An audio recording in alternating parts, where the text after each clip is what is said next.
All of us are aware that workers from all over the country, Shramik, men, women, after some stages during the lockdown, wanted to go back to their villages, and both the state and central governments tried making a lot of arrangements, giving them trains, buses, and so on. So they have gone back.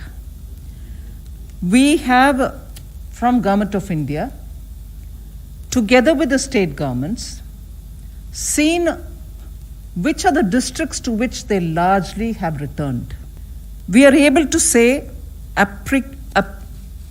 approximately 116 districts have received big numbers of them. The exact numbers and other things will be shared. 116 districts.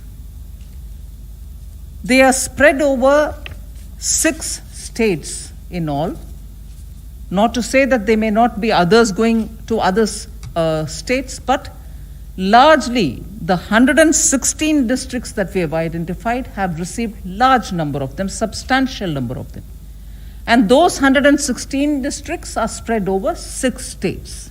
Now, in those districts, both state and the central government have very meticulously mapped the skills of these people, skill sets, whether they are totally unskilled or partly skilled, largely those who have worked in construction and such areas in urban centers where they were, and so on. So they have reached some mapping of their skill sets have been done.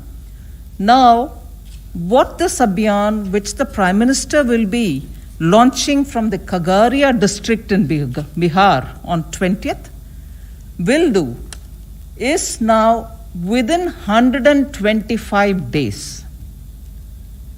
Nearly 25 schemes of the government are all going to be brought together. And within those 125 days, we shall reach saturation levels for each of those schemes.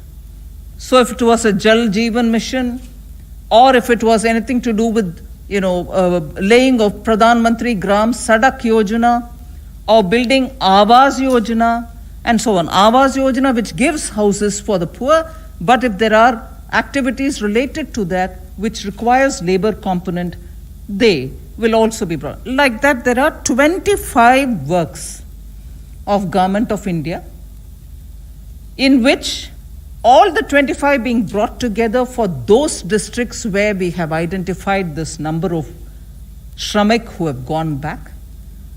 Everyone who needs the assignment will be given the jobs, and under the 25 different works, the objectives which have to be achieved will be achieved using the Shramik who are there having returned from different parts of the country.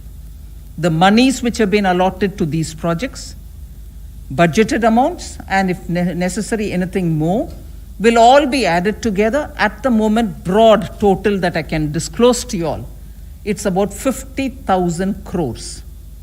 We are pooling all these from the 25 different projects, bringing it together so that at the district level, in these 116 districts, for those 25 projects, Shramik who have returned will all be used to complete those projects within this 125 days. There are some which are going to get affected by monsoon, such as laying of roads, which may extend further.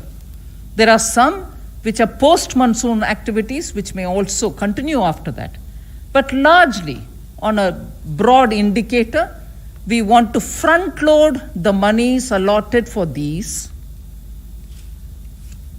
25 different works for those 116 districts, some of whom are aspirational districts, and ensure that all those Shramik in those districts are going to be given employment. And therefore, for them, for the next 4 months, we are clearly showing a direction through which their skills, their man days, person days will be used so that assets will be created in those districts, whether it is digging of wells, poultry sheds, or laying of Gram Sadak Yojana roads, or building some panchayat, buildings. Like for instance, yesterday, we had announced from the Finance Ministry that we've released the 15th Finance Commission recommended monies for the local bodies. So with all those monies going to the villages now, with these Shramik being used for activities, concrete activities through which assets can be created, Shramik get their work, their livelihood is ensured. Asset creating activities at the district level, considering that many of them are aspirational districts. The objective of rural development will also get fulfilled. And I'm glad to say, to recall, that in our budget and also during the announcement, during Atmanirbhar Abhiyaan announcements, we had come up with the viability gap funding for building agriculture-related infrastructure, for ensuring that those farmer producer organizations will go into the villages to create agri-processing units. Now all of them are being brought together so that there's a synergy. Monies are being pooled in towards asset creation with a time limit given, and Shramik can be sure that where they have gone back, they have work given to them.